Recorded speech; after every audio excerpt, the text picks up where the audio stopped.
Turn off your phones, guys.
Tourism doesn't exist by itself.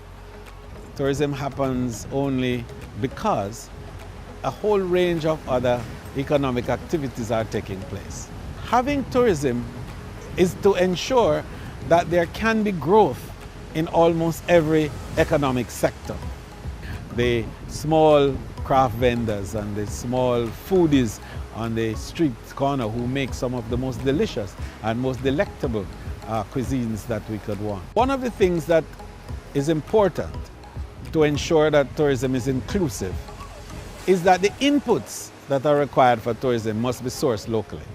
Made by Jamaicans, originates in Jamaica, and is sourced in Jamaica. Tourism is working for you, is working for me, is working for all of us. Good afternoon, everyone, and welcome to the Tourism Linkages Network Knowledge Network Online Forum Series. My name is Lisa Bell. For my sins, I'm the Managing Director of the Exim Bank, but also a true believer in tourism. As you have seen in our video, the Minister Bartlett, who is a hard driver, has really laid out the context in which we are having this forum today. As we all know, the tourism sector has been devastated. In fact, globally, it has been devastated by this pandemic. And as a driver of our economy and many economies across the Caribbean region, it becomes a very important part of our economic growth and development. Today, we're going to try and find out what exactly has happened to our tourism industry, how it has impacted the other sectors, what we call linkage sectors, and there are many, and what are the plans that we have for achieving recovery of the tourism sector and of the economy in general.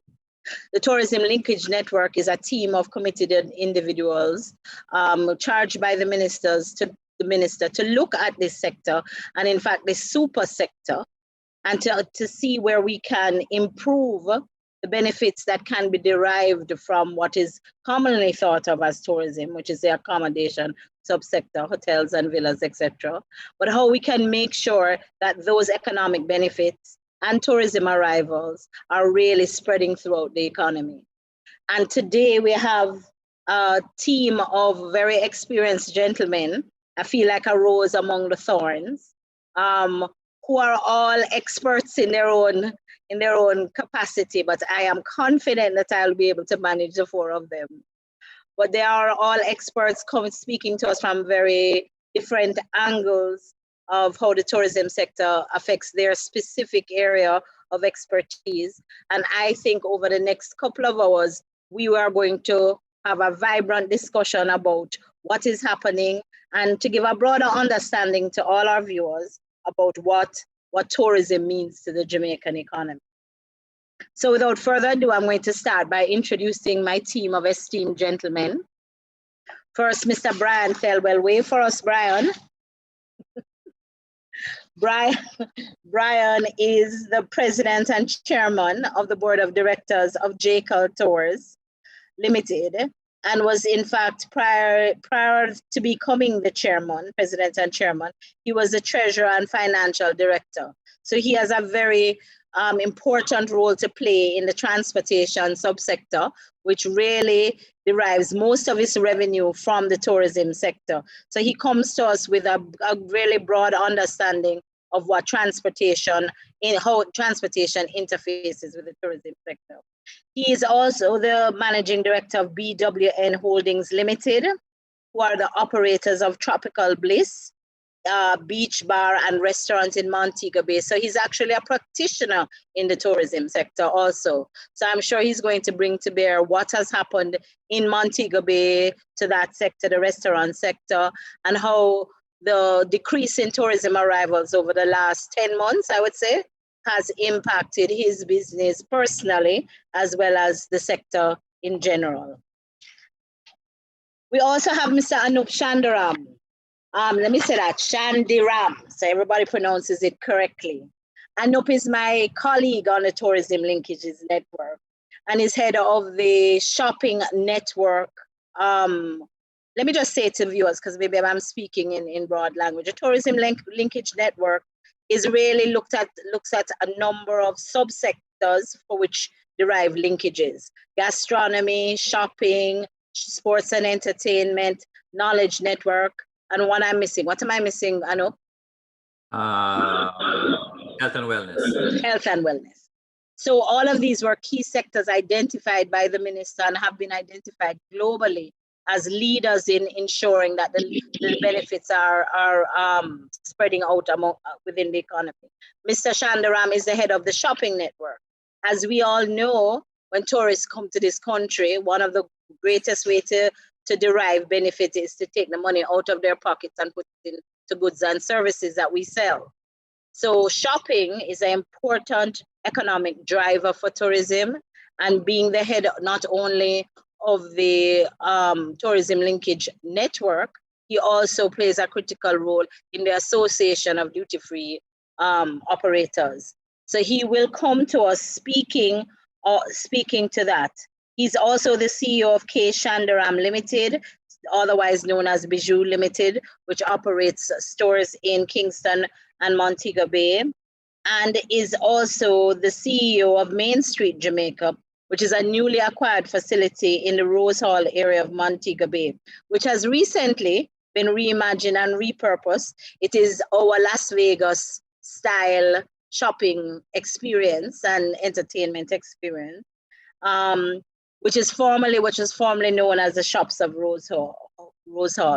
I think his goal, as he says, is to provide an authentic Jamaican experience in a safe and hassle-free environment. It's a new innovation in the tourism product, and we are very hopeful that it will do well. I'm moving next, changing gears a little bit, to Mr. Vernon Douglas.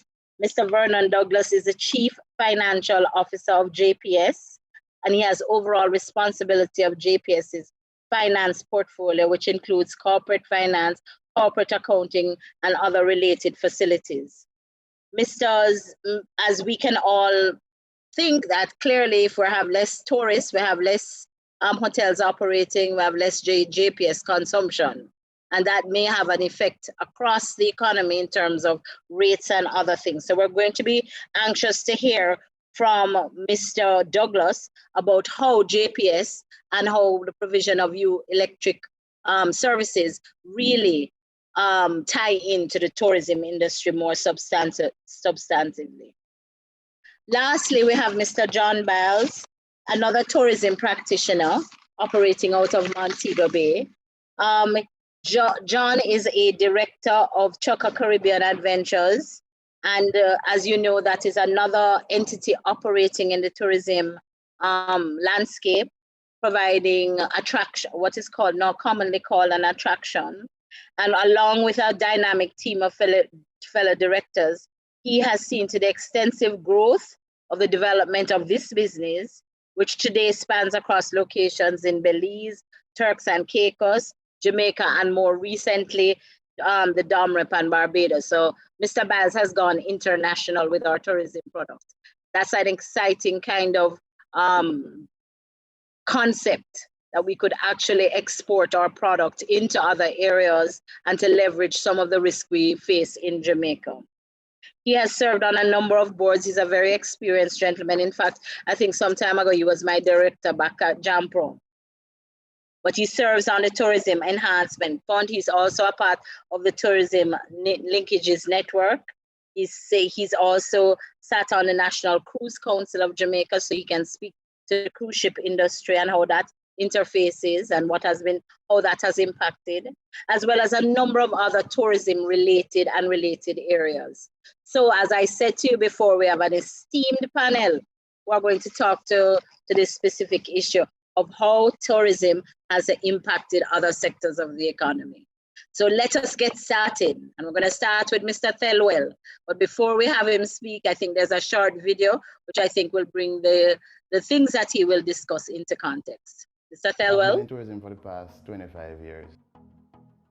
My father was a member of JUTA, and then through him, I became a member, and just keep going from there on. Tourism definitely working for me because I'm sending my kids to school from tourism. I've built my house and all of that through tourism. So personally, it has helped me.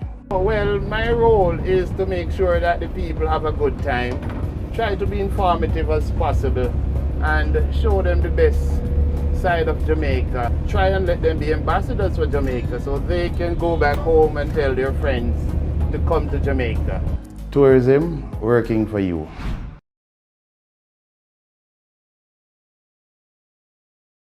Madam Presenter, my fellow panelists, those on the internet and those watching online, good afternoon.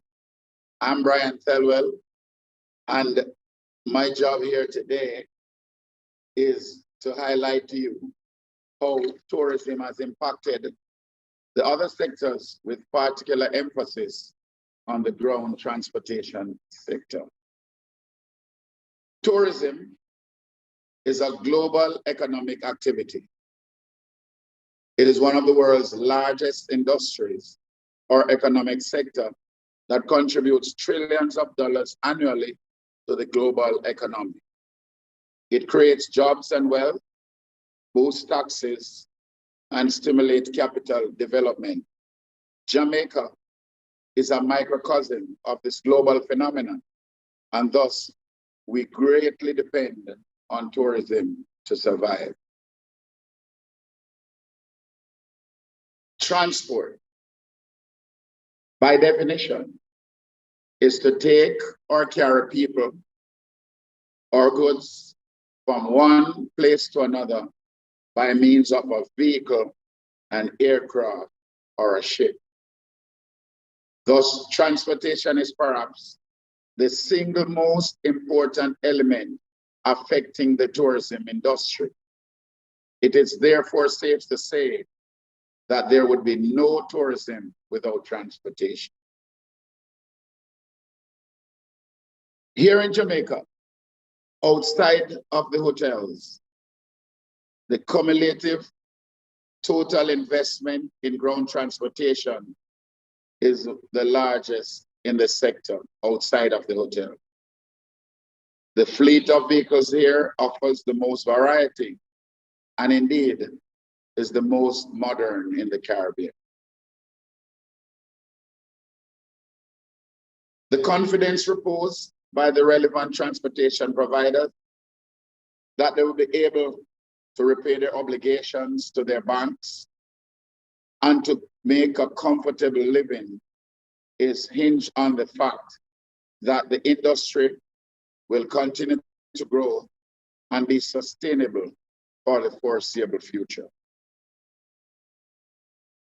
The birth of varied attraction and the continued investment of others are also hinged on the fact that their clients or guests will be comfortable transported from to their hotels on wherever they stay. There are many ground transportation providers that are engaged in staff transportation to hotels, which is a critical supporting factor to ensure guest satisfaction. For example, a breakfast crew coming to the hotel in 5 a.m., or the disco cleanup crew at 1 a.m., staff getting home to and from work without much worry, creates something at the workplace that enables people to be confident in what they're doing. And whilst the above is not in the fanfare of guest transfer, it is important as a supporting factor in the overall customer satisfaction for the destination. The transfer of goods and services. And I don't need to explain this much because the various purveyors that cater to the sector would not have been able to do so had they had transportation. By extension, communities and businesses have benefited from the income earned from the transport sector. Given that there are a number of small investors, and here in Jamaica, there are probably about 5,000 small ground transportation operators associated with the three ground transportation associations, JCAL Tours, Juta, and Maxi.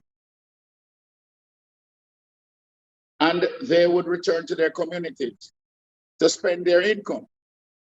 So there's a linkage with the income that they earn and they spend in their community. It has afforded the opportunity for higher education for their children. It has helped in wealth creation, contributing to them earning real estate, investing in other business, and greatly improving their standard of living. Of course, there are negative impacts from tourism, which, example, it is susceptible to epidemics, political interference, wars, and as most recently we can see, a global scale pandemic like COVID-19. We have seen, due to this pandemic, our income for the last maybe 9 months totally wiped out. Persons are not able to travel, thus there's no tourism anywhere. Transportation suffers one of the most. Some of our members have parked their buses. Some have sold them. However, there are lots of us who are given hope by both what is happening internationally and the government that things will turn around soon. We are hoping and we are planning that when this comes about, we will be there to support the industry that has helped us survive and have made a living for quite a number of years. Overall, the benefits outweighs the negative. And I believe that tourism has impacted quite positively on the ground transportation sector here in Jamaica and indeed the world. Thank you. Thank you very much, Brian. That was a great overview, trying to really help us to understand. I didn't realize that it was as much as 5,000 workers in the transportation subsector. And I based on what has happened, you know, it is clear that they've lost quite a bit of their revenue. You did say some have had to sell their buses and some have had to close down. But have they been able to pivot at all in terms of maybe transportation for other supporting other sectors? Very few, because based on the impact of tourism on all the industries, everything has scaled down quite significantly. Some have pivoted, yes, to maybe selling agricultural products. Some have gone into, you know, peddling, buying and selling and other things just to survive until, of course, it comes back. Some have gone to local transportation on the road and things like that. But, you know, the preservation of self is your first right. So you're trying to do whatever is necessary legally to survive until you're in a position to improve on your state. No, and that is completely understandable. Just one quick question before we go over to the next speaker. What would you say, if anything, that the sector may need in order to recover? You're right, the sector, there are some very positive signs, and we're hoping that those continue. What if anything, you would think that the sector needs in order to be fully ready for when we start opening up some more? I believe, and we have been negotiating with both the government and the banks to be a little bit more lenient for those who have loans and other things there, because even when the sector comes back, it will not be all flourishing, right? It is going to be a gradual progression, and persons have obligations that they can't meet now, and there'll be expectations in from the banks that once the things open up, that maybe we're willing or be in a position to start maintaining those obligations. I believe that somewhere along the line, we have to find a middle ground where persons, especially their credit ratings, are not affected by a pandemic which was unforeseeable out of their, you know, their thing, and somewhere to help them. That means that they'll be able to, at least in the future, not be constrained by this pandemic, which has severely affected their credit rating, and they'll be able to retool, to buy new buses and other things. You know, we need to find a way. No, I completely understand that, Brian. Sitting from where I sit at Exim Bank, I hear what you're saying, and I believe it is going to be important for not only transportation but other areas. Thank you very much. Anub, I'm passing to you, switching gear a little bit from transportation to shopping. Let's have your presentation now. Okay, good afternoon, fellow panelists, and to everyone listening. Welcome. Before I go into what has happened during the coronavirus, I want to touch on the state of retail globally before the pandemic. So what we have seen is that the traditional bricks and mortar retail that we've been accustomed to since we were, been brought on this earth has been severely impacted by online shopping. Global giants like Amazon, Alibaba, eBay, and so many, many more have really sucked the wind out of retail shopping. So, where we used to go to market or walk down King Street or other places, people are doing that less and less these days because they're just going on their computers, their mobile phones, ordering the stuff. Even if you're in Jamaica, you order it through mail pack or ship me, and arrives at your door, and you don't really have to go and and walk up and down on the street. So what we found is that it's been so severe that many of the iconic giants that we know have gone out of business. They've been the stores are shuttered. So companies that we know overseas, Sears, Toys R Us, Barney's, J.C. Penney, Lord and Taylor, Forever 21, Neiman Marcus, and so many more are just out of business. They just could not keep up with the online shopping of let's say, an Amazon. But more impacted are the mom and pop one branch shop. So if you go to any big city in the world or any small town, what you will see is many, many closed outlets that were once thriving retail establishments, So that's what's been facing us. And to compound matters, the use of algorithms and artificial intelligence really tracks everyone on this planet on your pattern. So when you want to search something on Google, or you're sitting at home and Alexa is listening, and you talk about, you feel like eating a certain kind of food, all of a sudden up pops an ad for that food on your phone. Or you're looking at a kind of car, or you're looking at a vacation, all of a sudden it pops up on your computer, and you say, how is that possible? I was just talking about it. Well, they're listening. They are listening, and they are targeting you, and they're gathering that in the cloud, and so you are, every individual on this planet has a data signature, big or small. Once you're online, no matter what, you have a data signature, and it is known to the big algorithms like Google and people like Amazon. So that's our reality. On top of all of this, we have a new set of young people. They call them the Generation Z, or Gen Z.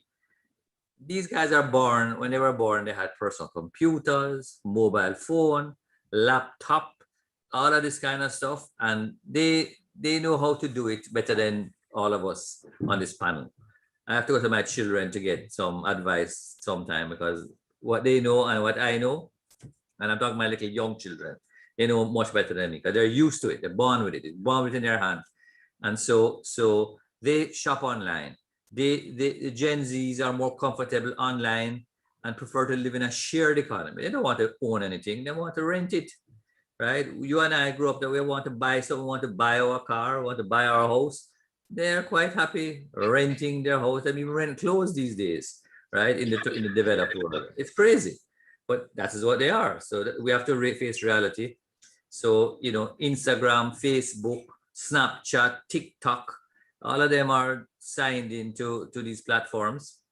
They respond to influencers and their friends who are buying certain products. They want to buy the same products as those people.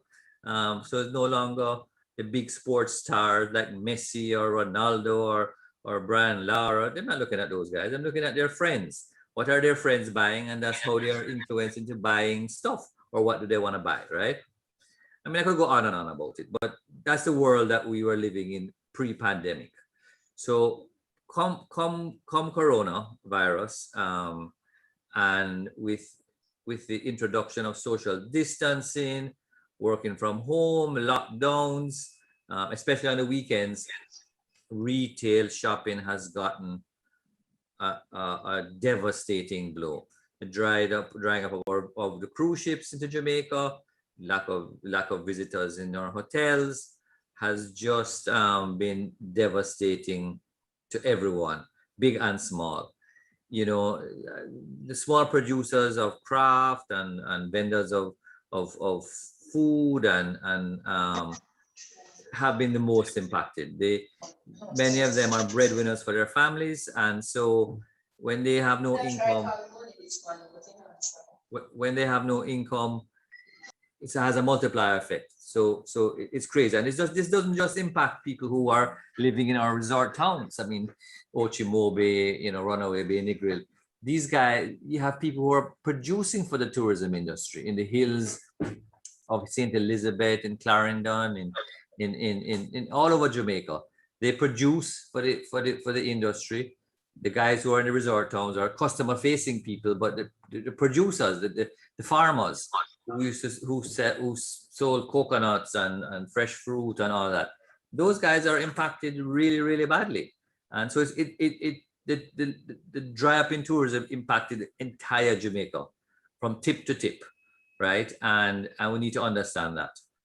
And so the comeback of tourism is a welcomed event. It's coming back slowly.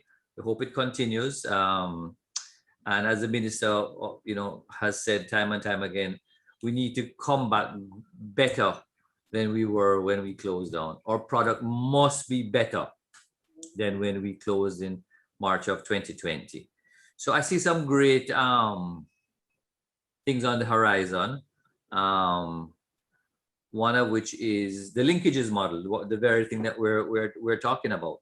The fact that we want our visitors to spend their money on things on services and goods produced in Jamaica, not necessarily foreign stuff, things that are produced in Jamaica, that employ Jamaicans, that's value added in Jamaica. I see a lot of that happening. I see many of the shopping centers and areas going into an experiential mode. So instead of just going to buy goods, you're going there to experience something. I mean, I can call them out. I see the one I just took over in Mobay, we're going in that direction. I see the hip strip in Mobay going in that direction. I see Island Village in Orchards going in that direction. Yesterday, we got a beautiful presentation on the new Falmouth Artisan Village. I don't know if it's confidential or not, but I'm telling you anyway. It's the first of many artisan villages that are going to be supposed to be rolled out across the country, where you have small producers, small artisans, tied up with history, culture, and showcasing the best of Jamaica to our visitors. So the presentation was awesome. Again, nobody has seen it except a few people. I'm sure it'll become public shortly. And this is supposed to be replicated in Orchards, Mobay, Negril, etc., etc. So visitors will spend more money when they're relaxed, when they're having a great experience. Their wallets will open. So I say this to you all that are listening. Experiences are a double-edged sword. You can have a good experience and you can have a bad experience.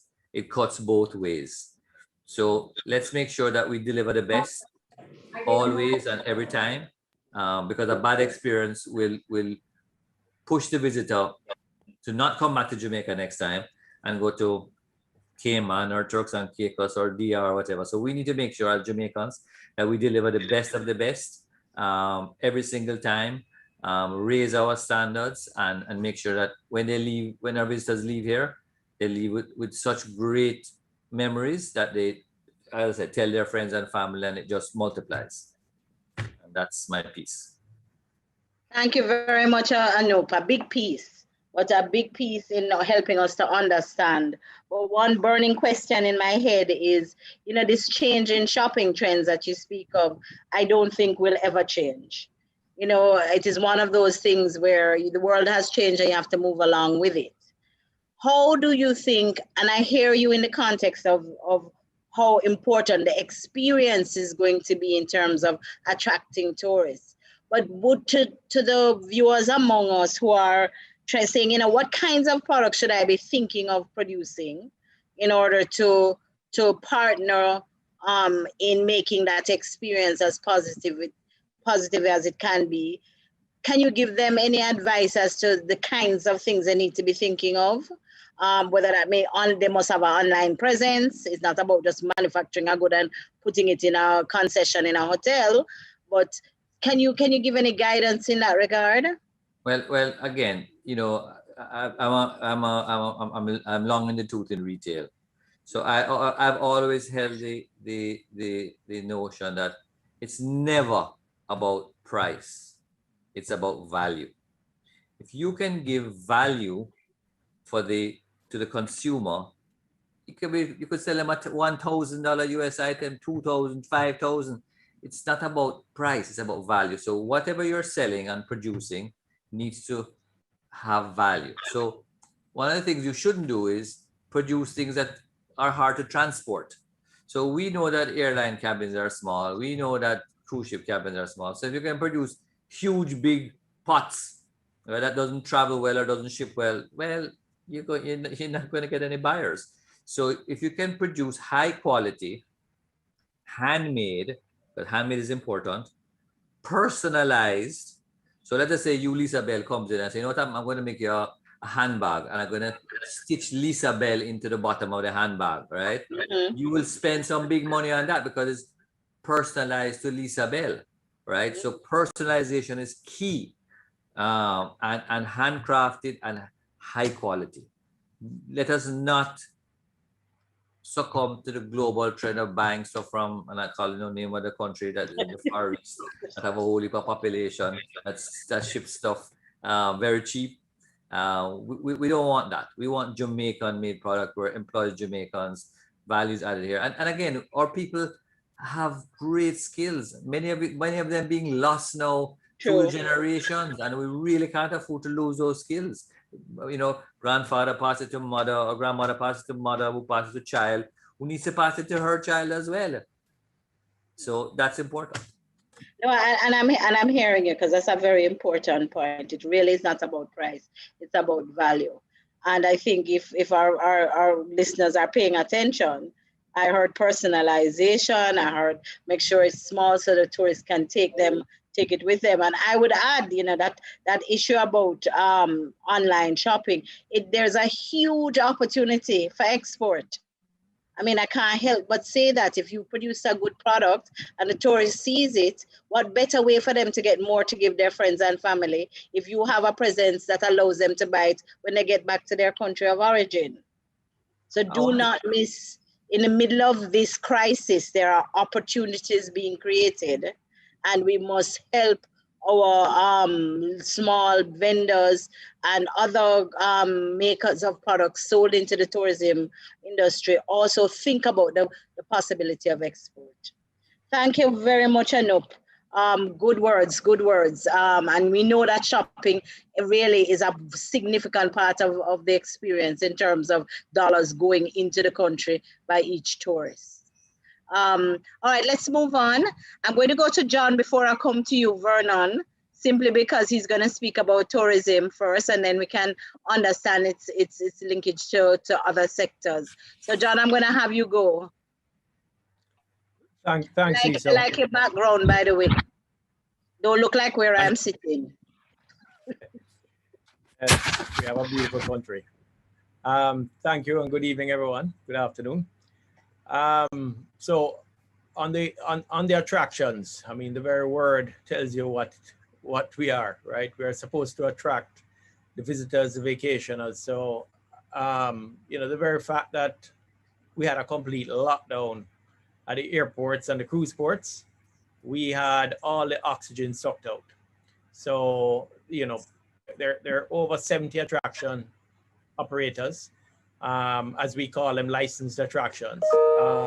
But just so you know, attractions are, well, I would say the whole tourism sector is just, it is entanglement.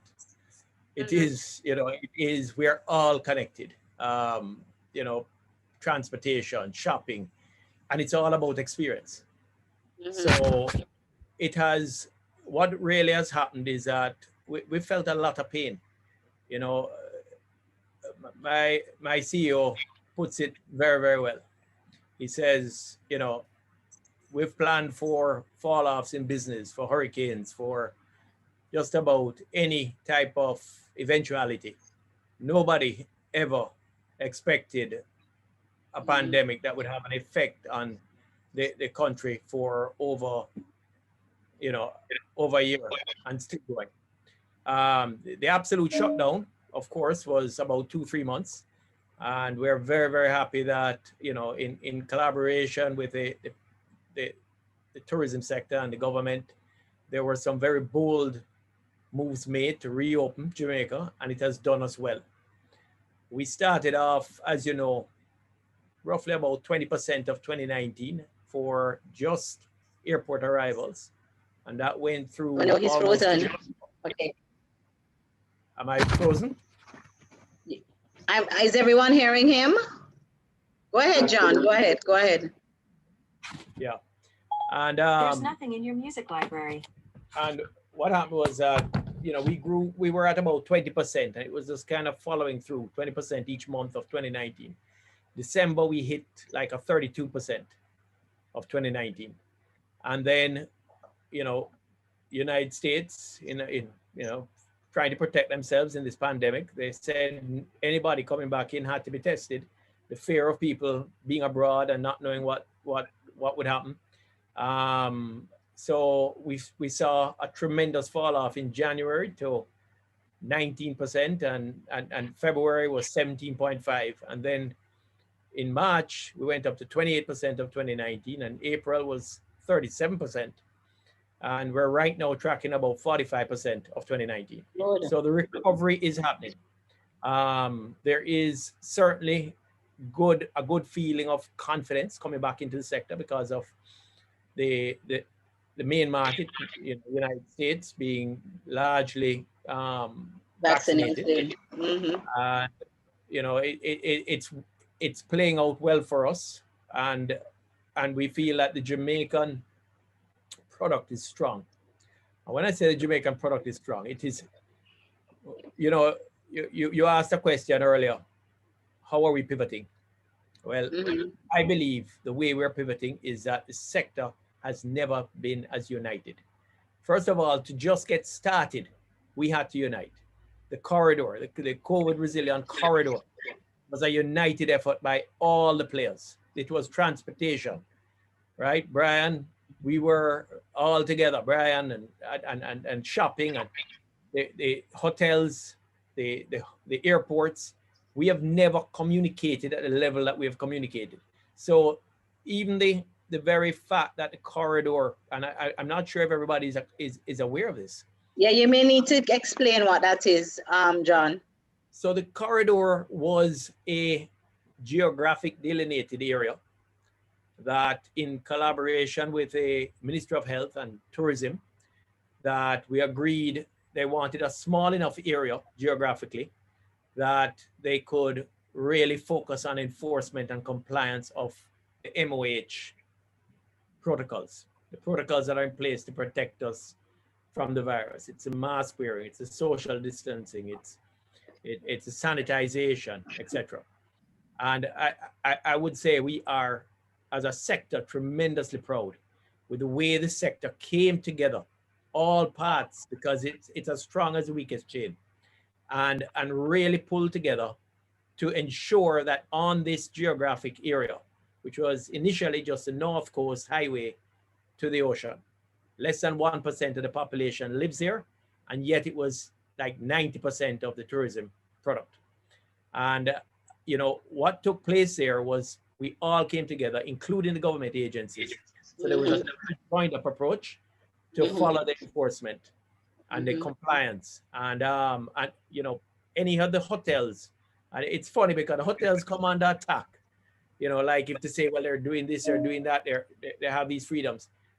I can tell you hotels that in one day have 3 different agencies coming in and checking them and doing the inspections and coming out on top.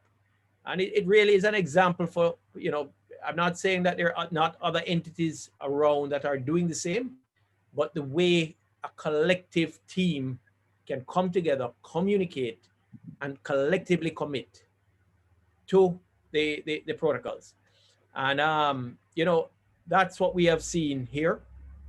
And in my mind, where we get to pivot is that if we can take this joined up approach and really work together to increase the value to the vacationer, that is where the linkages really start to work. Because it can't be, you know, we kind of have this thing sometimes that there's some charity. There's no charity. It's coming together, collaborating. If I showed you how cutting up a coconut in front of tourists is an attraction.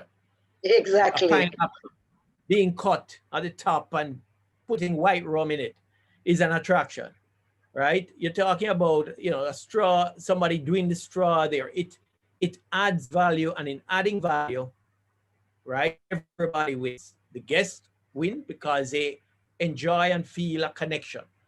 It's a, you know, then you have, of course, you know, all the players that are involved in it. And it's really about being and collaborating. And Anub and I have had this discussion before.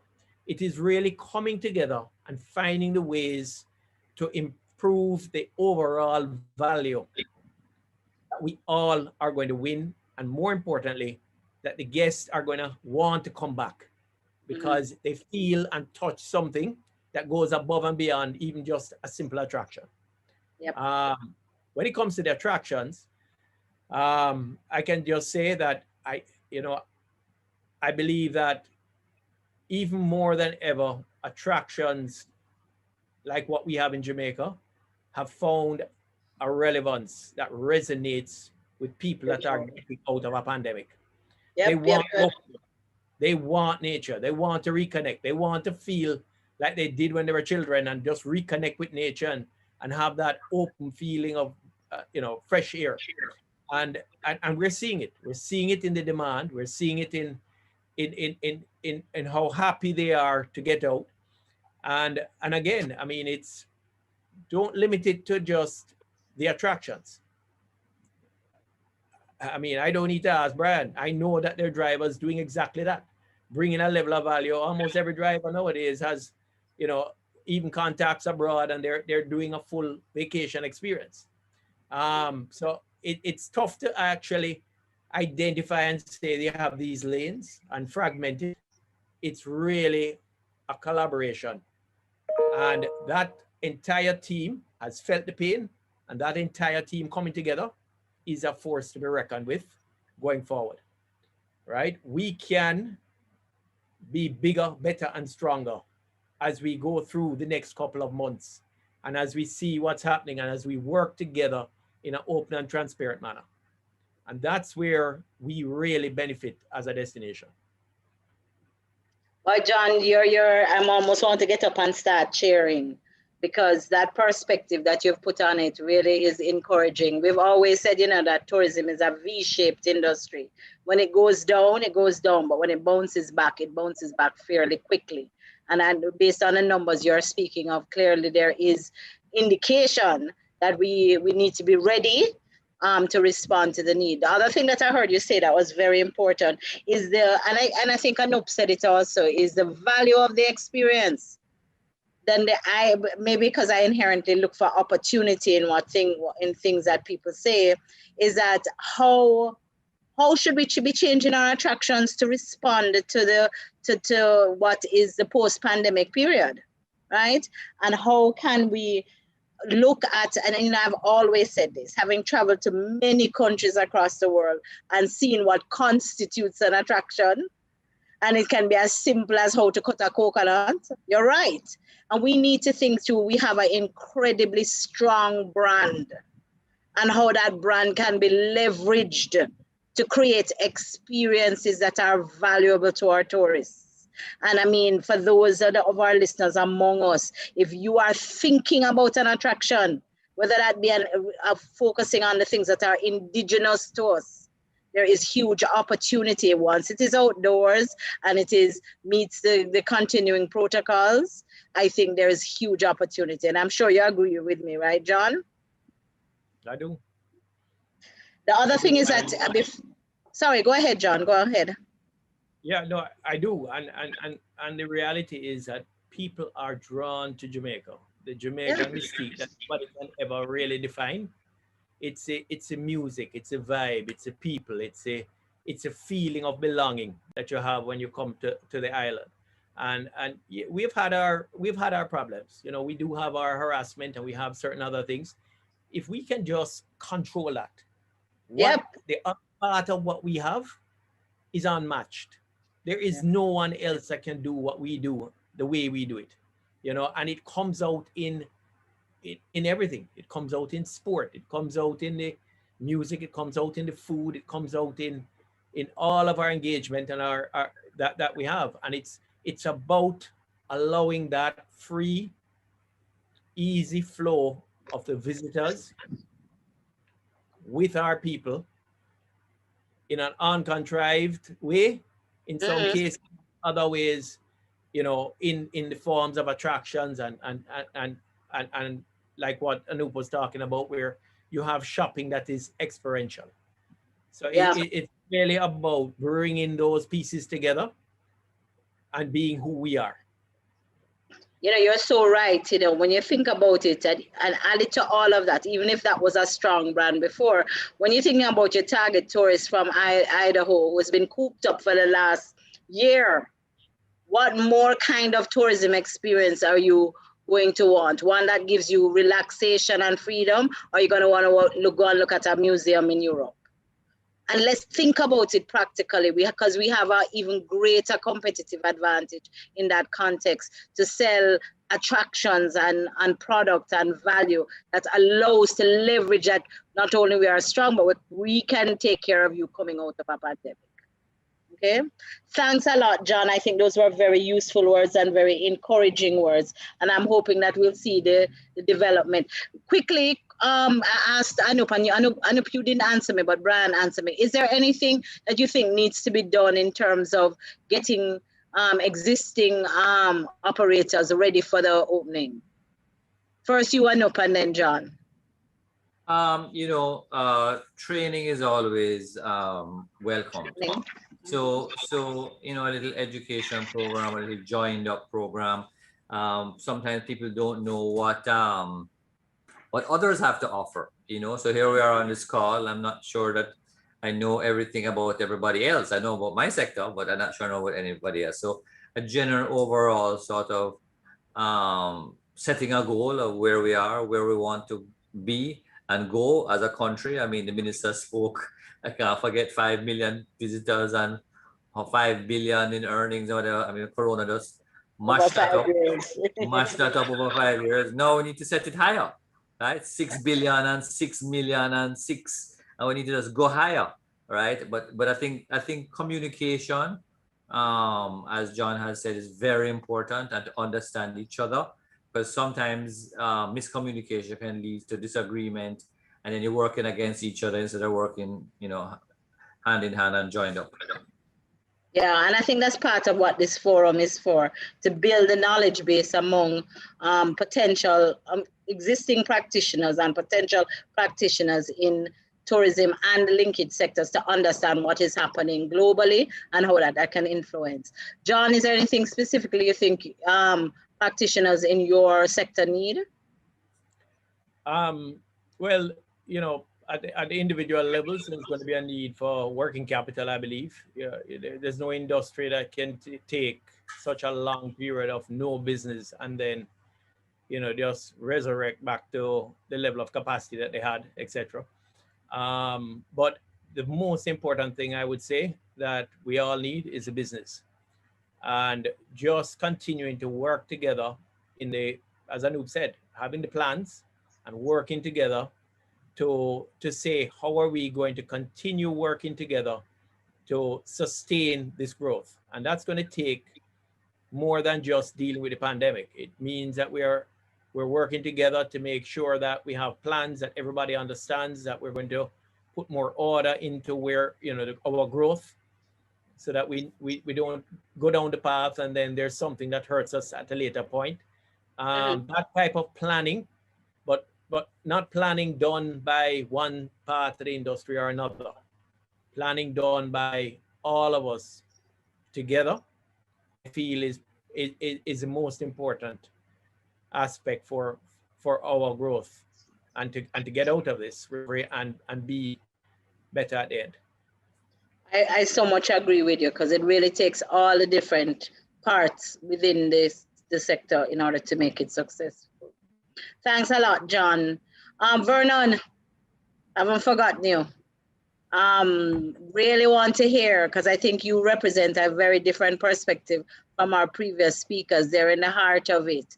But JPS being a national provider of electricity and related services has a very different perspective about how tourism may have affected the country, your entity, and by extension the country. Maybe you can talk to us about what your angle is, what your perspective is, and how you think we can move forward. I hear you have a presentation, so let me let you go. Good afternoon, Lisa, and good afternoon to my fellow panelists, and I want to thank you for. I am so excited because the enthusiasm that Anup, Brian, and John shared have solidified our view of this very important sector. And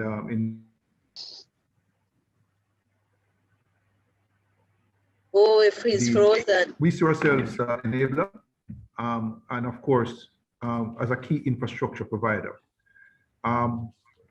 We probably can move through the slides. I'm going to talk quickly about how how we see ourselves here at JPS, and to the tail end, more importantly, give a perspective in terms of the broader ecosystem and our thoughts on that.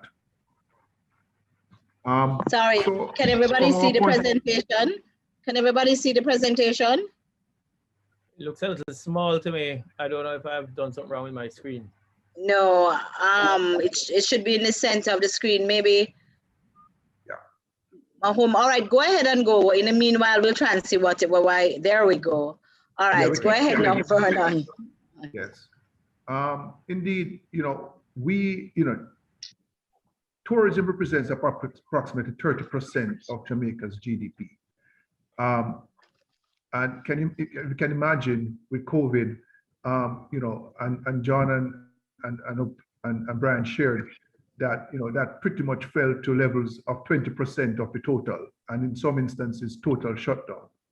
So from our perspective, we saw a massive disruption in terms of, approximately 25% fall off in energy demand in the commercial sector, primarily from, the hotels and entertainment sectors, and to some extent, an uplift in the residential sector. But we know this uplift came in particular in the residential sector, from persons staying at home and with weaker wallets, being many of them employed within the tourism sector and would have lost their jobs. So, that was something that we were very empathetic about. But we see ourselves as a core enabler for this very important sector. And from the investments we have had to make in power plants, there's one, a large power plant we have there in Montego Bay, which we converted that in 2016 to particularly to be more efficient, as well as to burn a cleaner fuel, and as part of a broader diversification play. Can move ahead, please.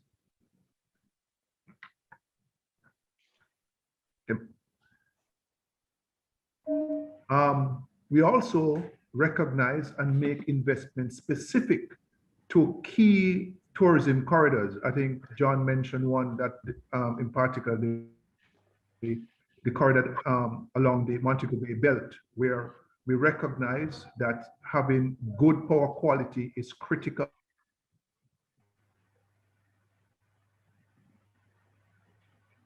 to large consumers. As far Greenwich in St. James to Aracobessa in St. Mary, we have embarked on a $25 million investment in terms of ensuring that we have good standardization of power, so that when you have power flows and the usage there is seamless. Specifically in Rosal, in the middle of the pandemic, we were still investing hard to support the expansion of the Sangster International Airport, a key enabler for traffic into the country as one of the two major airports. Move, please. Now, behind this, as I think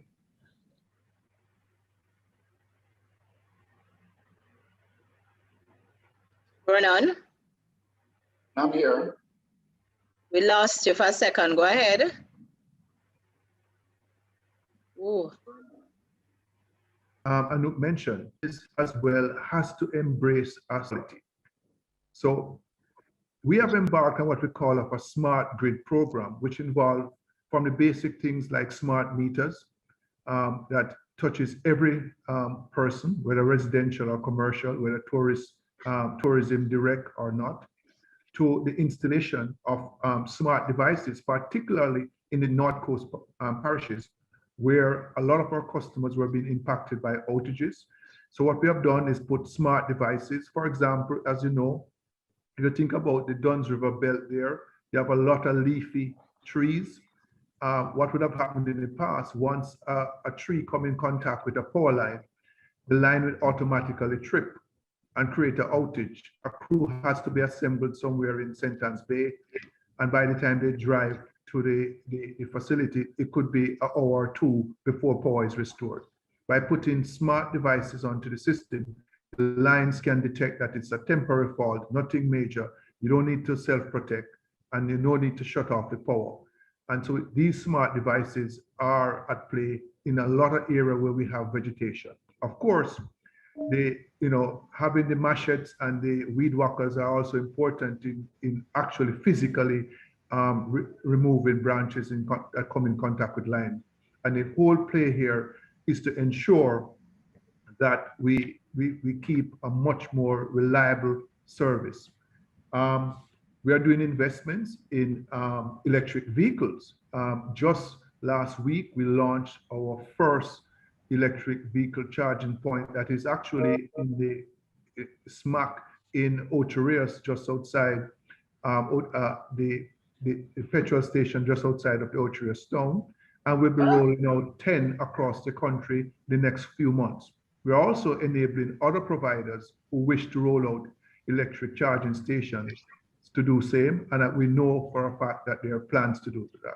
The idea is we want to ensure that we have greater electrification and the level of sophistication that goes with that. So we have a much more use for electricity with the aim to bring down the cost of electricity as well. Can move ahead. Now, many of the things we have done has, we're proud to say, whilst we're not where we need to be, has resulted in actually a 50% reduction in power outages in the last 5 years. This is important because we know that visitors in particular, many of them come from first world countries where, outages are a no-no. And forget visitors, outages are a no-no for every single Jamaican. However, we invest to make sure that the reliability is going stronger and stronger. And particularly, this is important in having a resilient tourism product. Move ahead, please. Not just on the hard side of stuff, as in power plants and T&D infrastructure like substations, we're also putting in much more consumer-centric solutions. Last year, we launched the JPS app. To date, we have had, in the last 4 months, we have had over 130,000 subscribers. Indeed, in the pandemic era, the time of going into our office to do basic services like joining the grid, if you're moving homes or if you're leaving, should not require you going into a physical space. And this is the purpose of the app. And it's also very important as well, as we are able to, do business differently. We recognize there are segments, for example, with Airbnb or other short-term rental solutions that require greater sophistication in how energy is managed as they provide services to a new set of clientele. And this also involves us providing prepaid solutions so that persons can keep a check on things in certain, and how they do business, particularly in short-term rentals, geared for the tourism sector. Now, I'm going to sum up from a much more broader perspective. I mean, we see that, the main focus being, yes, destination Jamaica, but it is very important that we define the product of tourism properly. And indeed, both Anub, John, and Brian have underscored this. I think great focus need to be really continue to be focused on what really defines our product. It is the music, it is sports, it is our art, it is our attractions, it is our coffee, it's our food, it is our gifting experiences, it is our parks, it is our farms, it is our people. And the more, especially during this time, through training, development, reinvestment, even though with tight wallets, we can focus on owning our product. Of course, we believe that is where Jamaica will come out stronger. And of course, as the core energy provider, we have the commitment for a very long period to make sure that we are here to enable the future as it relates to this very critical industry. Thank you. Wow. I've heard a couple of things, Vernon, that make me excited, but John and Anup and Brian, I hear that not only are the partners indirectly affected by the tourism downturn on board. But Zach Vernon looks like he is right there with you all in terms of understanding the needs of the sector. And I think one of the things I heard from you, Vernon, is that the consumer has a different expectations than locals when it comes to the provision of electricity. You're right. Tourists don't want to come on vacation and have to deal with an outage. And that becomes a critical part in their experience in being here. So it is something we have to pay attention to. The other things that I heard were interesting, and I have a question about is this electric charging stations. So I'm going to see Teslas on the road pretty soon. As far as I'm concerned, I would like to see motor vehicles that somehow, if it's even assembled in Jamaica, but indeed, we are very keen on enabling a much more cleaner environment, because our play is in the environment, and therefore, it's not just directly from our point of view. We are keen on sustainably removing fossil fuel from our mix and going to cleaner energy. But a key part of that actually is an investment in electric vehicles, so we can spread investment over a broader usage. Period of time. I think how you feel about that, Brian? That might be important in the kinds of vehicles that you may be consider procuring in the future. Madam Moderator, one of my points that I did not raise, because it is one of the negative impacts of transportation, was the environmental issues. Because in all modes of transportation that are used in the tourism industry, aircraft, ship, or even ground transportation, it is fossil fuel, and that's contributed significantly to the environment and all of that. And I really wanted to see how best investment in technology and renewable energy. And as I said, Tesla has made an electric truck, so they could make an electric bus too. Absolutely. Maybe we'll be able to come on board and make some vehicles for us, and we would see, yes, instead of service stations, we'll see charging stations. So it is something that would also enhance, from the point of view of an entrepreneurship. Somebody could go and set up some charging stations, and of course, the government might be able to influence, Toyota and the rest of them to invest in electric vehicles that the tourists could take. True, huge opportunity for the rent-a-car industry. If we potentially could have electric vehicles, as well as for transportation of tourists. John, I hear you look like you want to say something. I was going to tell Vernon that if he could arrange some electric ATVs, we'd be a very willing customer. There you go. No, and I mean, it kind of underscores the need for research and development even in this sector, because with the continuing trends against climate change and clean air, I think there are opportunities where Jamaica could take the lead in terms of development of products that are clean, one, and that reduce the footprint that are made through these things. So I see opportunity. I do see opportunity. So we just need to get Vernon with Brian together and John to look at what the next line of electric ATVs and buses will be. And I think it's real. I think we can make it happen if we just put our heads to it. So I am encouraged to hear that. Vernon, one question I wanted to ask you in terms of making the entities that operate in tourism, particularly hotels, more energy efficient. I had noticed in some destinations that they actually monitor the consumption of electricity at the room level by, having these little cards that they slip in the room. The light goes on when you leave, the light goes on when you come off. It may not be appropriate for every kind of hotel offering, but is that something that JPS could facilitate in terms of helping them bring down their electricity costs? Well, we are certainly very interested in ensuring that our customers operate efficiently, because that's the only way our business model will be sustainable.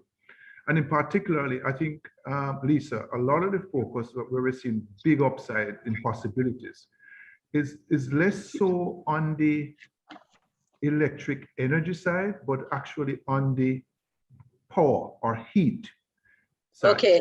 You know, because a lot of time it's confused. And certainly, I mean, there's simple devices that in terms of allows you to measure that we provide support in terms of energy management, particularly the areas are like the cold rooms. You'll be surprised. It's less likely, you know, everybody think it's the out of control guests in the room, but it's really the back office. Those cold rooms that if you have staff not operating them efficiently and you know don't want to wear the jackets and just leave the doors open, that's where you know we see huge leakages taking place. But also looking at your total power needs in a much more structured manner as opposed to electric needs, and we can provide solutions that you know make massive savings with your heat or what you use electricity to do that might be inefficient, so that we can bring that. And sometimes that even means us making providing solutions like combined heat and power solutions, depending on the size of the client on site, because when we analyze their needs, it's mostly for heat that they're using electricity to do, which is not an efficient use. And we are able to provide investment specifically and collaborate with partners to really bring savings to them along those lines. And and I want to speak broader to like, I think I saw a question pop up about clean energy. Right. I mean, we are absolutely. Let me just tell everyone what the question was.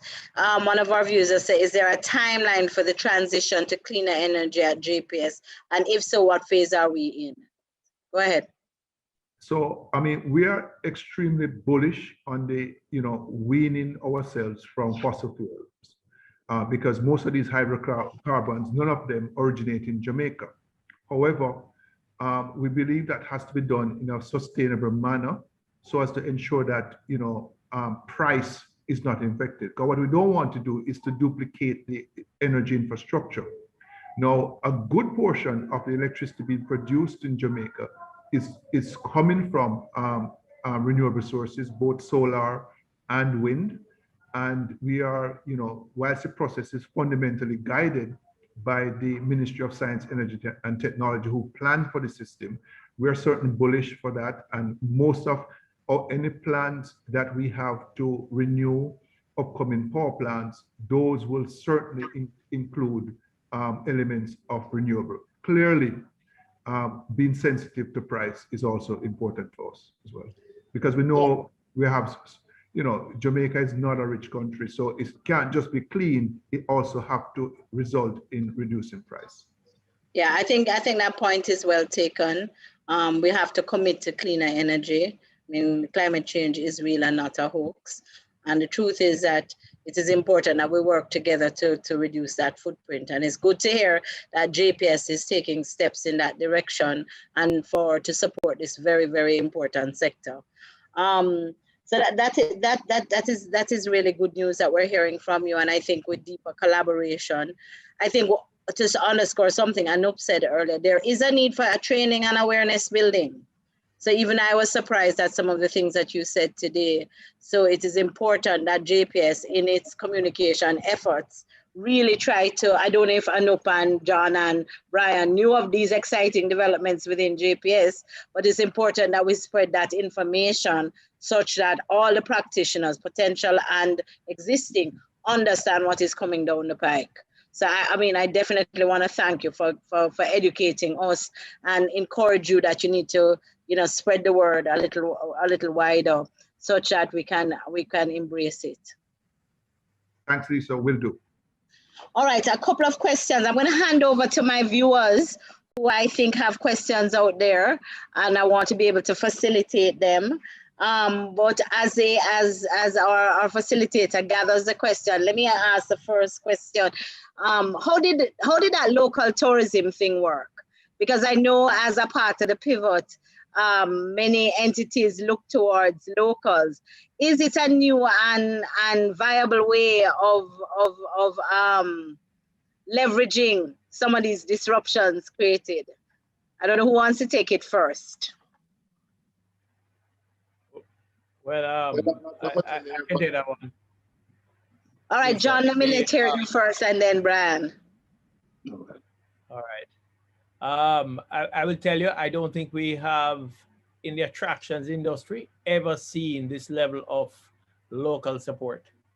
And one of the greatest pleasures I have is hearing Jamaicans saying they never knew this side of Jamaica. Yeah. You know, they're coming out. There are many people that have never really gotten out and seen some of what we have that we all take for granted. And we're seeing it, and I hope that long after they start jumping on the planes and going back to Miami and everywhere else that they go, they will still be looking for our Jamaican product. Yeah, that was encouraging. Brian? Well, in support of what John says, you know, I think we have been preaching for a long time to know your country. A lot of people don't know Jamaica. Some of the persons in Kingston don't know anywhere outside of Kingston. And this was an opportunity for them to enjoy the Jamaica locally. And I said, I believe this trend should continue, that we support each other locally. And I'm sure John could tell you he has benefited significantly from that program. Yeah, yes, I do believe. Anub, did you get any more sales in the interim period? Yeah, so one thing is very interesting. You know, a lot of us go to Miami and New York and London to go shopping. And there's a misnomer to say that Jamaicans can't buy duty free. They can, as long as they're traveling. So what we found is that because they couldn't spend money abroad, and remember that's foreign exchange going out, they can spend money here, right? And so whereas, you know, we got badly impacted by the fallout of the visitors, but there was somewhat propped up a little bit by people, and even expats living in Jamaica, you know, who got stuck here. So diplomats, multilateral employee, people from multinational corporation, they also got stuck here as well. So they spent their money here, which is kind of nice. Now I hope they will continue spending their money here.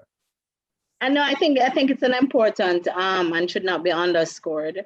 I know one of your listeners is viewers is saying, is a local campaign for Choco Caribbean still in effect? We'd like to take a group trip to one of our locations if possible. Maybe you can speak to that. Yeah, we still have our local. We've never stopped our local program. So that's definitely still in place. And to the point, you know, we have 3 million Jamaicans who are working and doing everything, but you'll have a small percentage of that are on vacation and ready to go on vacation. What you actually have as a fallout is 1.5 million cruise passengers in 2019 and 2.5 million stayovers. So you're talking about 4 million vacationers coming to vacation, coming to enjoy. So that fallout is very difficult for you to take now a smaller set. But I can tell you, it was the most welcome when everything closed.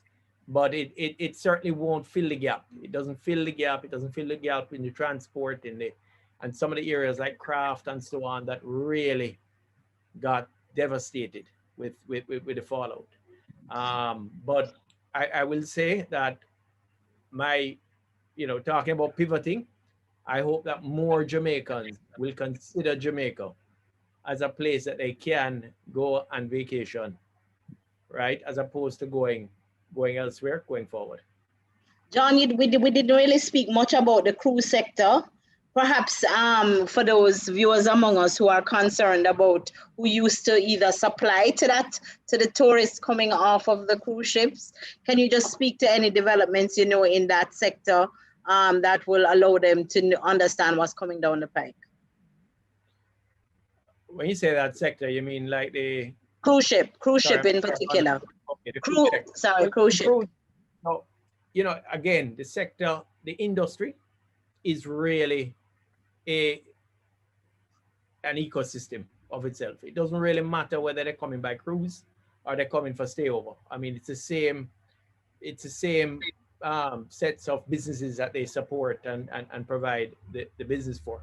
But the cruise side, if you look at each of the cruise ships and you say that it's $100, which is what the last number per person spend when they come in, you're talking about each of these cruise ships putting in anywhere between 300,000 to 400,000 injection into the economy. And that goes into craft, it goes into transport, it goes into attractions, restaurants, bars, Coconut Man, everywhere and all aspects. And it is cash that goes into their hands for the most part. And it's a huge impact. And a lot of, and I don't mean to be speaking for you, Brian, and I know, but a large part of capacity that's built in tourism is not just built on, like, for one part of the grouping that say, okay, the ones that are coming by plane. You basically invest and build because you have this group ecosystem. of companies. And that group of business is what supports when Brian can very proudly say that we have one of the best transportation sectors and the quality of the transport. It is a collective spend from all that do that. And that capacity that's there is not just for 2.5 million or 1.5. It is $4 million worth of infrastructure built up over years. That is a capacity that is tourism. But John, to further point, you had said that the cruise ship industry represents 1.5 million visitors annually. In 2019, yeah. Right. So do we have any indication when that sector will begin to return and we'll see our first cruise ship? That is a moving target. They rely on the CDC, and until the CDC and themselves are able to work something that can work, it's a tough call. So on the books, we're looking, we've heard of July, we've heard of August, but it's hard to put anything out there and say it's definitive until it's worked out. And then they also have to work it out with the local, our local MOH and so on, which, everybody's trying to work and find an avenue. And there may be opportunities there for July and August, but it's really, we are in an environment in which, there are more factors at play than just traditional industry. You have ministries of health, you have, it's a geopolitical world that you have to navigate through now, because even if they work something out with Jamaica, are they going to just stay in Jamaica, or are they going to go on an itinerary? And if they go on an itinerary of other countries, they have to work those out too, which means that you have to have some level of harmonization amongst the different destinations. So, what's going to play is really a very dynamic situation right now. I think you're right. And one of the challenges that we all have to learn, both personally and professionally, is how to manage in the context of uncertainty, because nobody can put their finger on exactly when something is going to happen. And at the same point, you have to be prepared enough that if it does happen fairly quickly, that you can respond. And I think the tourism sector has done a good job in doing so. But as you said, the sector is very big. So it goes from the driver that Brian is talking about, all the way to the attraction, all the way up in the hills, that they are ready if and when the cruise line comes and says, okay, we're starting July 1. You really have to be ready. So I think we all have to, Anub spoke about training, and it's not only training in the technical areas, but how to deal with these kinds of things. With you, someone said earlier about how do you plan for this kind of disruption? No one could, I think Brian said it earlier, nobody can plan for a pandemic, but are there things that we can learn from this experience that allow us to leverage some of the fallout that has taken place? And it may have to be industry-wide, you know, some safeguards put in to protect the economic downfall. But I think there's a huge opportunity for us to learn about how to manage in uncertainty and put in some safeguards. I have a question for Anub. You have highlighted how there are changing shopping trends. Is there anything being done to encourage what I kind of asked it, the manufacturing of these kinds of products? And are you making any changes to Main Street, Jamaica, to facilitate these changes? What is shopping going to look like on Main Street given this? Okay, so I'm glad you asked that question. Give me a chance to plug my own thing. So if you follow us on shameless, Anub, shameless. Shameless plug. So if you follow us on Facebook or Instagram, you will see today we just announced the Collective. The Collective is a Jamaica designer marketplace. So we have curated a beautiful air-conditioned space. And just to it's supposed to be a secret, but I'm going to let it out. We're curating it with vintage Jamaican furniture. You know, if you remember your grandmother's bureau and the cupboards and the side table and all that, we're gonna decorate it that way with beautiful handmade and, as I said, personalized 100% made in Jamaica product. And if it's making in Barbados, it's not going to be in there. If it's making in Trinidad, it's not going to be in there. If it's making in China, it's not going to be in there. It's a beautiful space. So what we are doing is we are taking a B2C approach, so where the small producer will be able to directly sell to the consumer, the visitor, the high-end guest from Half Moon or Hyatt or Hilton or Iberostar or Sandals, or they will be able to see directly. And we're going to have presentations on to show how that they make it right there on the spot. But so it's called The Collective. Follow us on Instagram and Facebook. It's Main Street Jamaica, and we just announced it this morning. So that question is very, very timely. So along with that, we're going to have your traditional souvenir items.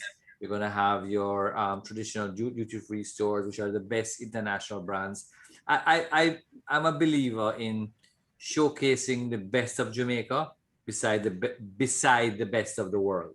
So when you have a Ralph Lauren, you can have a Kuya, or you can have a Fendi handbag, you can have a Beanie Bud handbag, right next door, right beside, because all it does is elevate the quality of our locally produced stuff.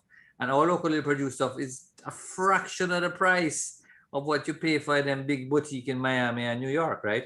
So why wouldn't a visitor from Long Island or from Toronto or somewhere can say, wow, look what I got in Jamaica. I got a handmade handbag that I can't buy on Amazon. I got it in Jamaica.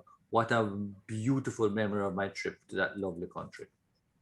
You know, Anup, you make thanks for that, because that makes a very, very powerful point, because you're really going B2C, and traditionally small producers in this country would have to go through several layers. And given the amount of artisans that you say that we have in the country, including furniture making, including leather handbags, all of those things really get an opportunity to be showcased through tourism. Absolutely. So I'm encouraging the listeners among us who are really artisans in that respect to get ready, because the trends are so it's not that you're necessarily going to sell it right there in the store, but it creates a showcase and an opportunity for you to sell through another avenue. And so I want to say one more thing. Sure. We have a segment of our tourism industry called MICE, MICE is meeting, incentives, convention, and events. So big companies like Ford Motor Company, General Motors, Apple, and so on, all of these big companies, they come here in groups. So they have a convention. They bring 100, 200, 300 people of their employees from corporate America, whatever. And they come here, and I can tell you, most of them want to leave with something Jamaican, right? And the group director will come to you and say, listen, can I buy 300 of this a souvenir item, handbag, whatever. a handbag, a straw hat, whatever. So there is volume there, right? And these corporations, price is again not the issue. They just want to have something nice and unique, and that's a chunk of our market. And people don't realize it, but a lot of people, I'm sure Brian knows about the MICE people, and John definitely knows about the MICE, and they're increasingly coming to destinations like Jamaica. Yeah, and I think that's an encouraging sign, and I know for sure that there are products that we produce in Jamaica that are world class, but yet highly undervalued. Absolutely. Highly undervalued. Every woman listening to me will think about Bridget sandals and how, and I remember my Jampro days where people are like, how can a Jamaican brand sell for that amount of money? Because it's that good. Absolutely. And we should encourage our artisans to develop products that can sell at those price points externally, locally and externally, because there will be the demand for them. So I applaud where Jamaican producers have been able to create products that get higher value. In my Jampro days, we used to say, no, it's really about brand, creating the brand, and we already have a strong leverage point because Jamaica is such a strong brand. So I am good. It's good to hear that. John, I'm going to ask you another question coming from, I think you're best placed to answer it. And I think it's things we know, but I think our listeners want to know. How would you describe the extent of the recovery as it is today? What does the path to full recovery look like for each of you? But you start with maybe some of the statistics, if you can, John. Yeah, the informal outlook right now into the summer was looking somewhere around 65% of 2019. Mm-hmm. There is right now, there's a lot of pent up demand, and we are, very optimistic that, if it is pacing at 65 and it looks quite good continuing on into the winter, there is about as much as 10 points where people are waiting for the last minute now, just because of what you mentioned, the uncertainty, they're not sure. So they're actually booking very last minute. So that 65 can easily go to 75. The other thing we're finding right now is that people are spending more money than they traditionally did. Oh, I mean, sorry, John, each tourist is spending more? Yes, they're spending more money. Anub, at least at our level, I don't know if at your level they're spending more money, but at our lower levels they are spending more money. And when we try to identify why, if you look at the savings in our main markets as a factor, the savings have increased tremendously over this period of time. Now, is it because they've gotten help from the government? There might be some of that, but also they're not spending the way they would normally spend at the restaurants, bars, etc. So they come out and they're like bursting. So there's some mitigating factors that are helping the recovery to happen faster than would under normal terms. But at the end of the day, our minister always says heads to beds. And whether it's that or cruise lines bringing the people in, because those are heads to beds too, but coming by ship, we're going to need those numbers coming in, and it's just still navigating as collaboratively with the hotel sector, the industry, the government, because it doesn't rely just on us. It's really a situation where you're relying on other, countries as well, because tourism is cross-border. So we feel quite optimistic that we are on a trajectory now. It's not going to necessarily be the very slow pace. It could be a lot faster, and we're seeing signs of that. But there are big factors playing that, quite frankly, they're beyond our control. CDC is beyond our control. Yep. Prime Minister of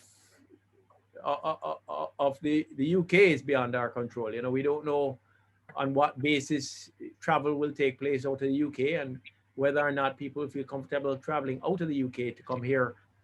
So there's just that element that goes beyond what we can sit and comfortably speak. All right, thanks, John. Any comments, Brian and Anub, in that regard? I have a couple of others. What does full recovery look like to you? I think I agree with John. I think we're going to have capacity issues, because I think there is, as John said, lots of savings that were built up.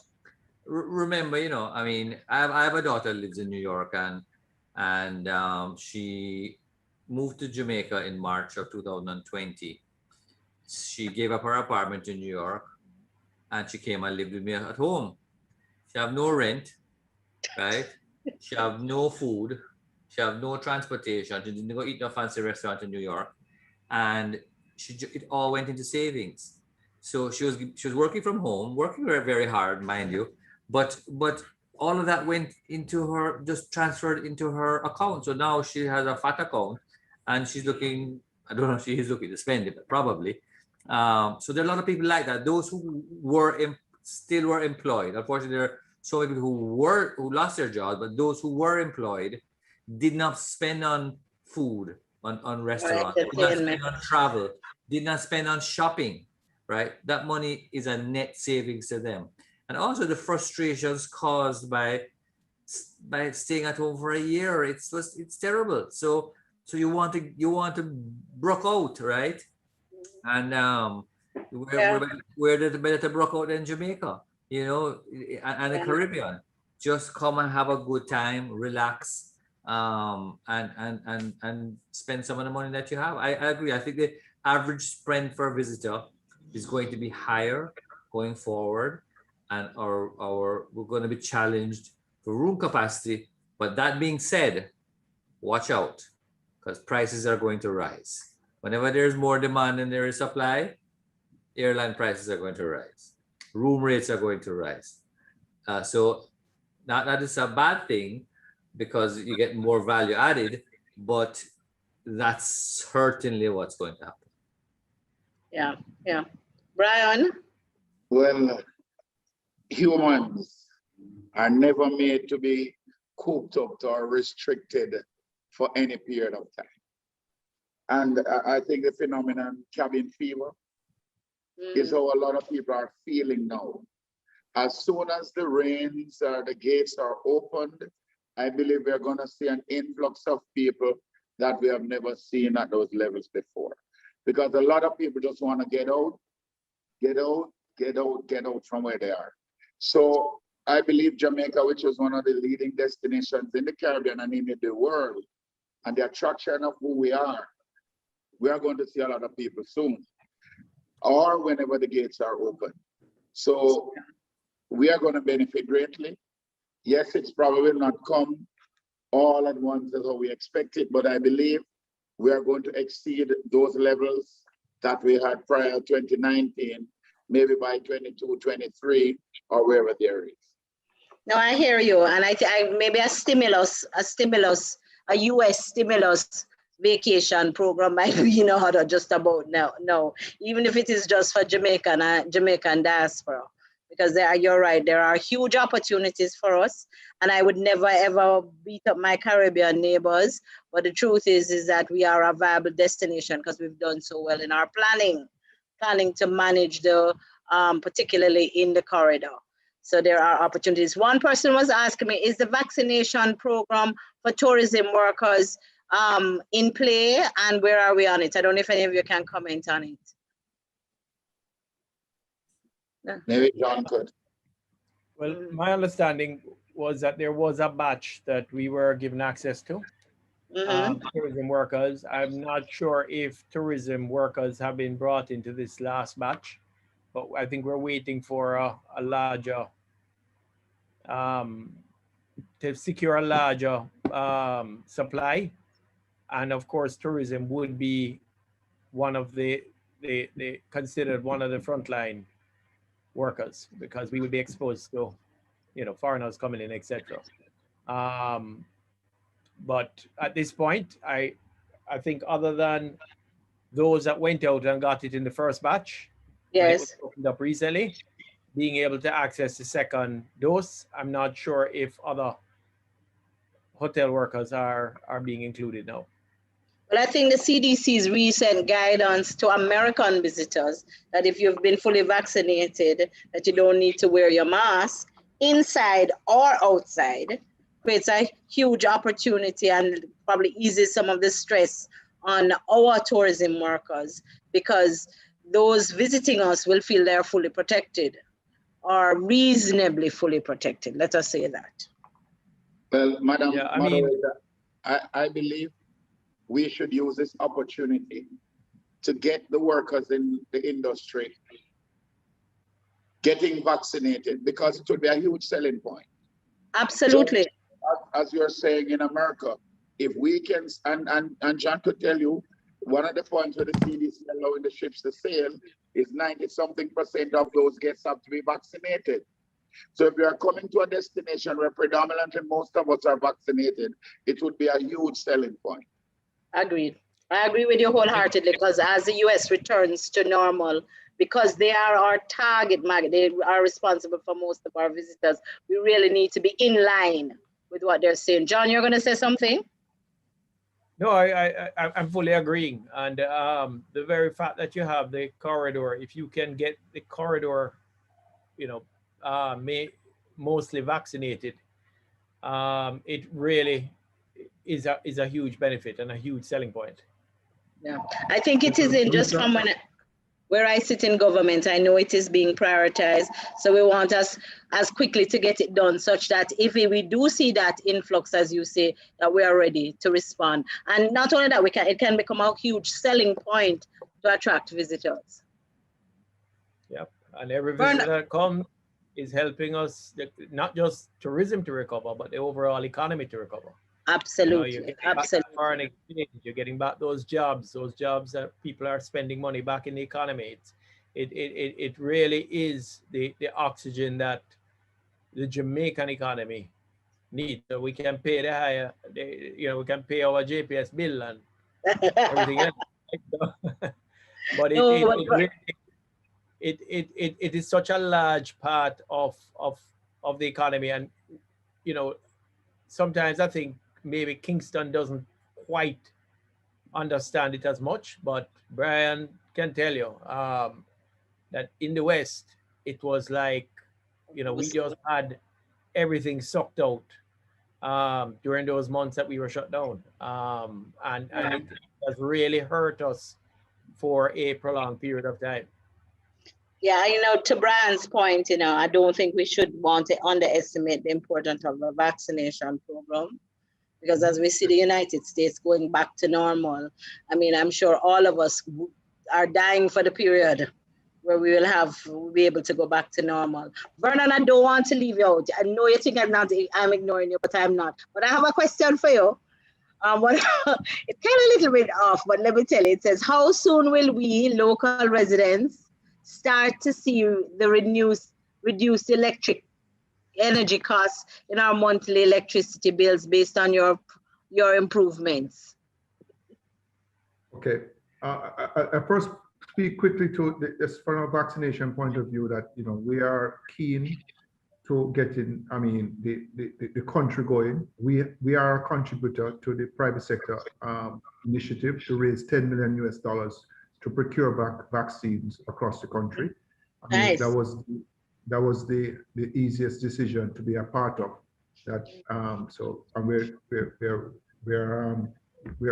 are party to that, and we're just hoping that initiative goes ahead and through the National Health Fund, which I think is probably one of the so because we can't sit and wait for gifts. I think this is any investment in that, it reaps tenfold.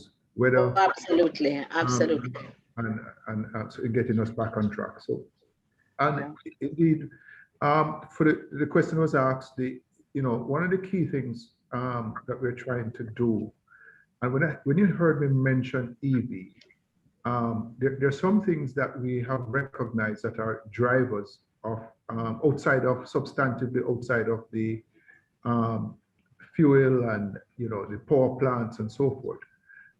We are trying to, in the immediate horizon, we're trying to position how we procure foreign exchange much more structured. And this is one of these variables that, if you think, last month, we finished April with almost $158 one. Yeah.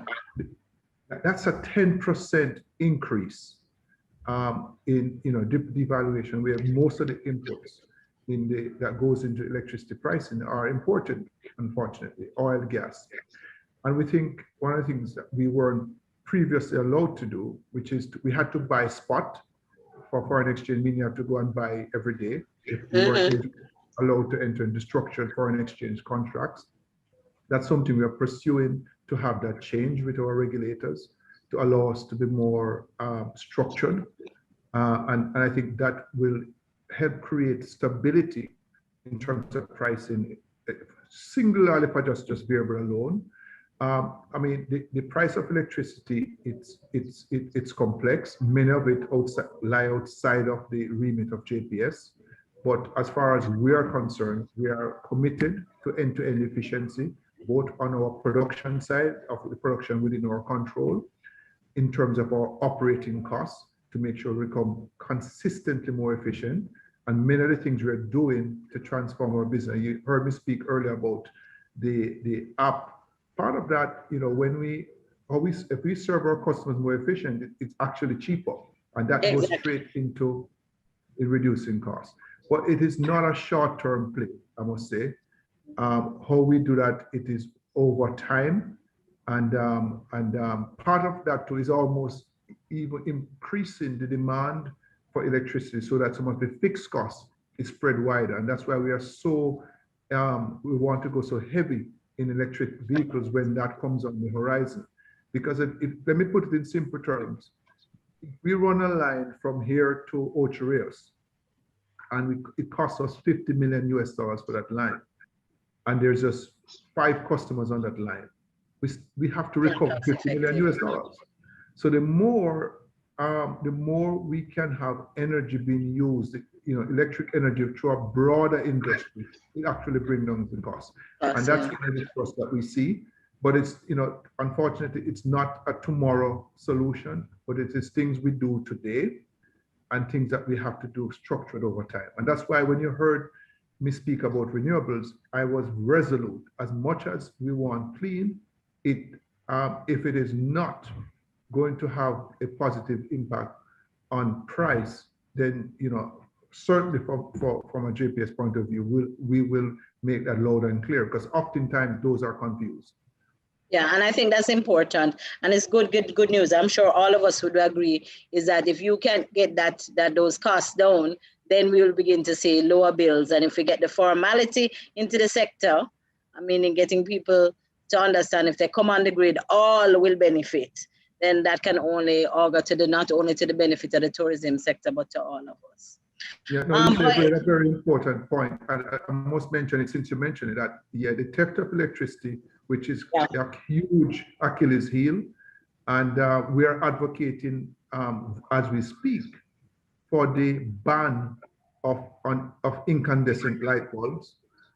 We believe that in itself will create a significant reduction, because nobody on this, in front of me on the screen, if you go to your homes, it's all LED bulbs. The reason are you're paying customers. But unfortunately, the non-paying consumers, their weapon of choice is incandescent light bulbs. And even that measure alone, we believe, even if you don't stop the person ultimately from stealing, the fact that they're stealing with a more efficient tool, it becomes a saving, and something we are, apart from harder measures that we'd like to see taken to deal with theft, and other softer measures to deal with the vulnerable who literally can't afford electricity. There are some low-hanging fruits that we are advocating for, and we are hoping, we know this is being advanced by the cabinet, and we hope that becomes legislation soon, that we can at least, that could possibly save $20 million per annum, that measure alone. Right, as I said, that awareness, because even I don't know if any of us would have been aware of that. So when I say talk the talk, we're going to really have to start speaking so people can understand the rudimentary issues associated with having high electricity. So thanks for that, Vernon, very much for that, Vernon. I think we're wrapping up. Just about wrapping up. I'm going to give you 1 minute, each of you, to say wrap up in 1 minute, so that I can give my closing remarks. But it has been a wonderful, wonderful session. I didn't think I could fill 2 hours with questions, but I think it's the quality of the thorns complemented by the rose. So let me start with Brian. 1 minute, 1 flat minute. Wow, I really am truly happy that this opportunity was given to me to highlight how tourism has impacted the transportation sector here in Jamaica. We believe, and I'm saying this on all of the operators, all 5,000 plus, that the ground transportation sector the tourism has had a positive effect on the ground transportation sector here in Jamaica. And we will continue to do a lot for the improvement in the sector, so that our partners, to include Chucker and Main Street, will continue to use us to transport their guests and to ensure that those guests are fully satisfied with our service. As I check for you, Brian. Anub? Okay, I just want to speak to a little bit of my life experience. I'm a Jamaican, born and grown. I've traveled the world, and I've met Jamaicans who are sometimes 1, 2, 3 generations removed from Jamaica. One thing we have in common is that we are proud. We are proud people, and I believe once you're a Jamaican, you're a Jamaican. I don't care if you don't born here or your grandmother did born here. Somehow there's still some Jamaican in you. You hear it in the accent, you see it in the walk, you see it in the movement. I can tell a Jamaican a mile away.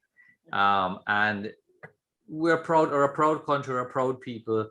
We always are Jamaican. So and you hear when people tell stories, they recall stories of their grandparents and the lovely food that we eat. And today we heard that Aki was nominated as the 2nd best local dish in the world, or something like that. It was it's just crazy. And we know we have our jerk, and we have our roast chicken and rice and peas and all of that stuff, and we have our fantastic reggae music and dancehall and ska and mento and rocksteady, and we have so much. We're one of the few countries in the world that has so much going for us. There are very few that could say they have their own cuisine, their own music, their own culture, their own language, really. And we're out of many one. So what I say to our tourism partners is, let's showcase our best, put our best foot forward. Let's outshine everybody, and let's have our visitors have a great time while they're here, so that they can tell their friends and their family and that they can come back time and time again and spend their hard-earned dollars in our country. Wow. John, check for you, Anub. And All right.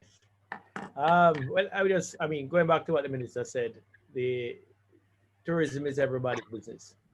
You can't have 4 million people coming here and you have a 3 million population and you can't find an opportunity to make some extra money on somebody that has a disposable income.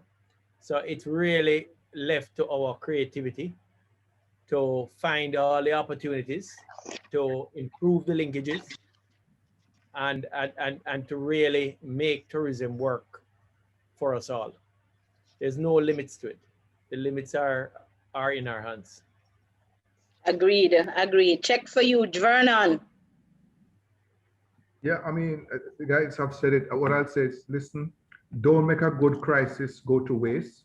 Let us really reinvest in ourselves, reaffirm ourselves first, our people, grow ourselves, hone our skills, and prepare for a bright tomorrow, because I think it will be. But we need to put in investment now, and in particularly on an individual basis. Of course, from a JPS perspective, we are here and we are working behind the scenes, and we have listened and understand we probably need to share more, because we understand we have to enable this market for a bright future. We are committed to that. Great. Of course, I'm going to put in my shameless plug. As a head of National Export-Import Bank of Jamaica, I want to let you know we still have $500 million available for this sector, tourism linkages, not only the accommodation sector, but every company that sells goods and services into this sector, meeting 25% of their revenues. It will be eligible for a 4.5, let me say it again, 4.5% loan from Exim Bank for a maximum of 5 years and to a maximum of 25 million. We will structure, based on the pandemic, some payment deferments and moratoria where possible to help you to recover. But I would be so happy to be able to lend you that money. So please contact us at Exim Bank Jamaica, eximbankja.com. It is called the SMTE loan program, designed for small and medium-sized tourism enterprises. We also have other products in terms of receivables financing, for export financing, that are available. So I'm saying, please, I would be happy to tell the minister that the minute the money is finished. In closing, I want to say, I think Vernon said it all. We can't waste a good crisis. Crisis is also, on the other side of crisis is always opportunity. And I think inherent in just our discussion today, we all have faced tough times, but we're all looking for the bright opportunity. And I think that's inherent in our culture. That's just who we are. Tough, but we're going to try and find a way through it, right? And I think that is very encouraging in the context of the tourism sector. I heard opportunities and developments that are coming along, streaming attractions, electric cars. I hear about new opportunities in online shopping, different kinds of attractions that can add to the value experience. So to my viewers, do not say you have not heard the opportunity. It is for you to engage in order to take advantage, because this sector will rebound. And we all have to be ready for the rebound to ensure that we participate in the growth that it will bring. So to my esteemed speakers, thank you very much for participating today. Viewers, thank you for listening. And of course, to the minister, our minister who drives us, and to the Tourism Linkage Network for conceptualizing, I say thank you. Keep safe and be good. Good evening.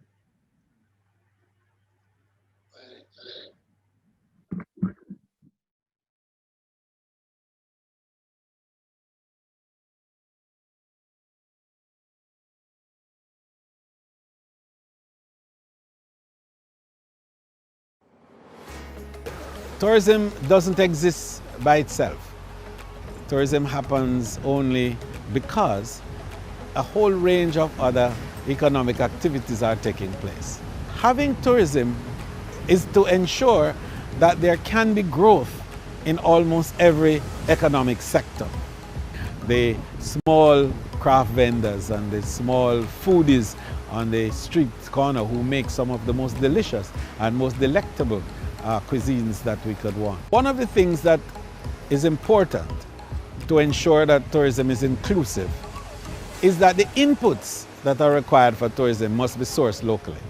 Made by Jamaicans, originates in Jamaica, and is sourced in Jamaica. Tourism is working for you, is working for me, is working for all of us.